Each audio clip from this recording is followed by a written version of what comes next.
Hello, I'm Neko Trocki of WBRW TV, and today I'm joined with rock singer-songwriter and audio engineer Ryan Romano. Ryan, how are you doing? Always great to be here. Thank you so much for having me. So, we're here to talk about your latest single and your new video, The Imposter. So you've described this song and video as a big reflection piece over the past decade of your life as a showman.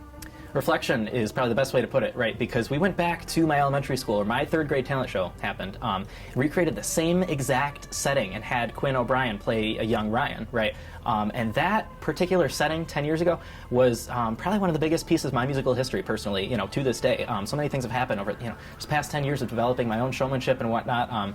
But let me tell you, seeing Quinn take on me, young Ryan, he did better as a showman than I do myself sometimes now.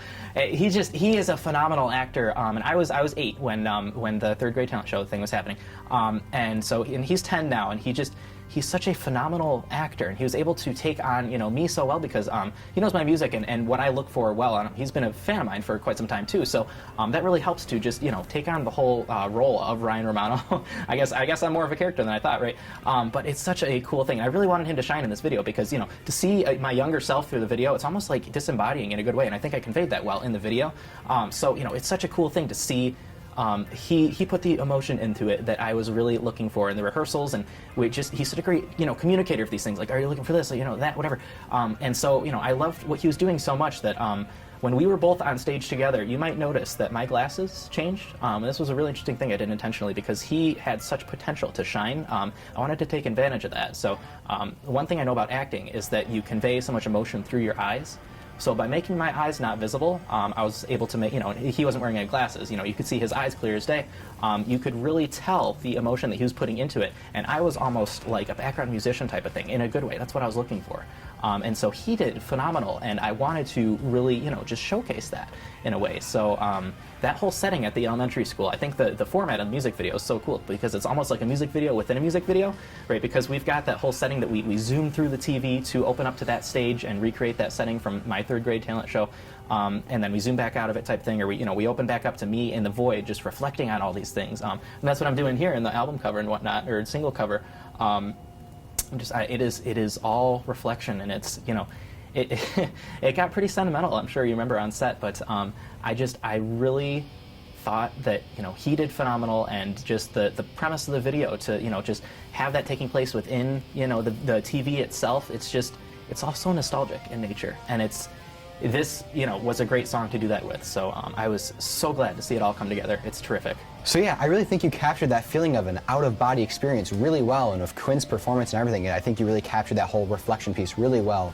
So talking out of the song itself, you always have really interesting backstories of how you came up with the song, what the song is actually about. So tell us a little bit about the making of the song writing itself. Yeah, so this one, a really interesting way that I started writing this one, right? So I really liked, so your first short film was Dysmorphia, and I made the soundtrack for it. It was really early with music production and whatnot, still figuring stuff out, but there was one track in there that I think does not fit in the film at all, in a good way. And I took that, I loved that track so much. It was, we call it the dad track, right? Because it was over the dad reflection scene. Anyways, I took that track, and it was, of course, just all instrumental for the movie, and I just wrote onto it. I took that, I just extended it with lyrics and, everything that it became. I think there's so much variety in The Imposter now, and it's so cool. But yeah, I wrote the the lyrics, and the narrative side of it, is really just about imposter syndrome, right? Because it's a reflection of myself. It's a referendum on everything that I am as a showman and whatnot. And so it's like, wow, would younger me really be so happy with what I've become? I don't know the answer to that question. It's a rhetorical question, right? I don't know, I don't know the man.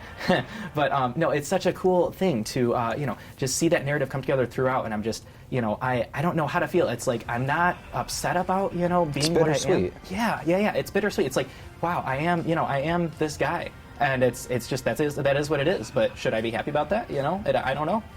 There's no answer to that question. But it's just like asking that question. That's what the song is about. It's just asking. It's not expecting an answer. But it's just like, wow, So thought-provoking. Yeah, it is. It really is. No, it is. It's the coolest thing. So the whole thing is intentionally very somber, and I think you put it best as an out-of-body experience, right? Because it literally is, but it also, figuratively is as well. It's such a reflection thing, and I really needed a ballad.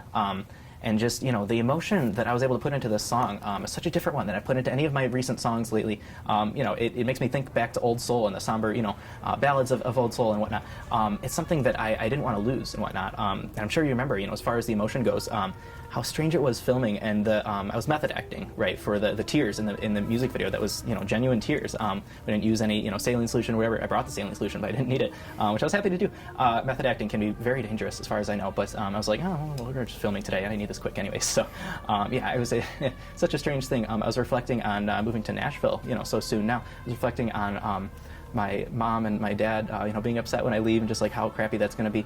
And then I was, you know, able to convey the tears like that, and just all the reflecting. You know, I was actually just sitting in front of the TV. You know, I mean, that was genuine. Sitting in front of the TV, like reflecting on this stuff, like, wow, you know, end of an era. I mean, I'm sure you remember how strange that was on set. You know, me crying take after take after take after. And I just, you know, because we had to switch angles, switch, you know, some lighting, whatnot. But, you know, you and me, and then Ty Miller, and then Anthony Nedzwicki on set for, you know, Grip and Gaffer, and then the other cinematographer.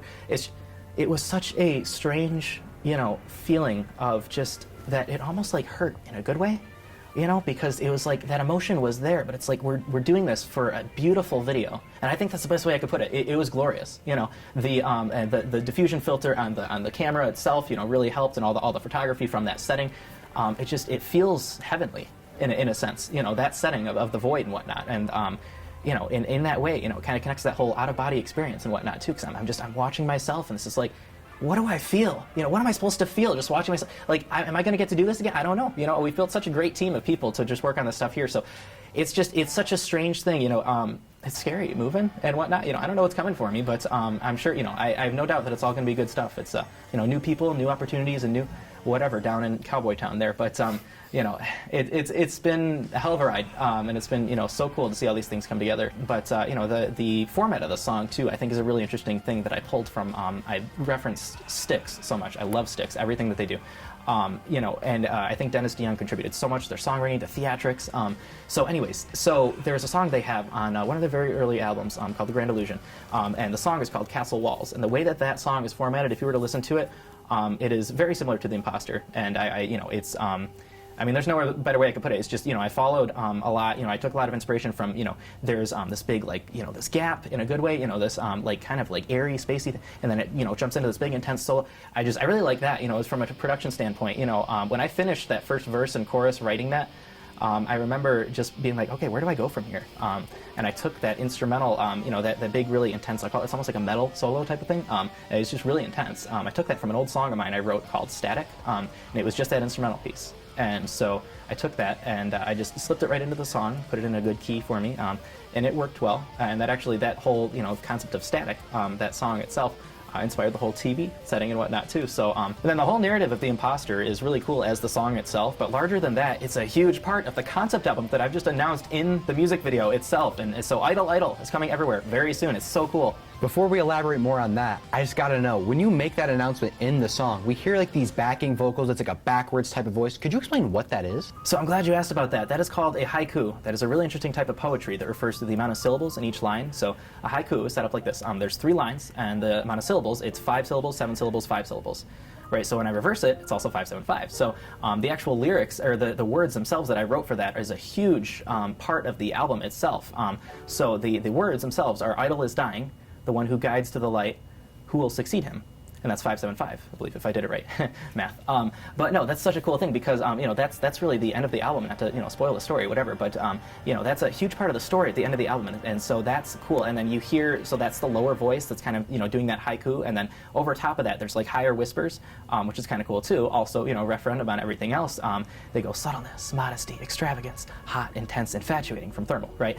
So those, you know, 6 words are, you know, whispering on top of that whole like lower like haiku thing that's really in this tone of voice. It's really interesting. So, you know, all of that kind of comes together over that piano part, and then that was good to do the track listing over in the music video, right? Because, you know, that's all of the names of the songs and whatnot. But yeah, that's what that backwards thing was, and I thought that was really cool because I know, like, you know, a lot of, like, you know, my influences, that, like, you know, classic rock type of stuff, they would do a lot of backwards stuff. I know the Beatles were notorious for it. You know, they would do a lot of like backwards voices, and they were like, oh man, you know, what does this say? Oh, Paul is dead. Well, what does this mean? You know, it's some, you know, some big, like, you know, underlying narrative type of thing. So I was glad to implement that here because I take so much inspiration from those older artists and whatnot. So it's cool.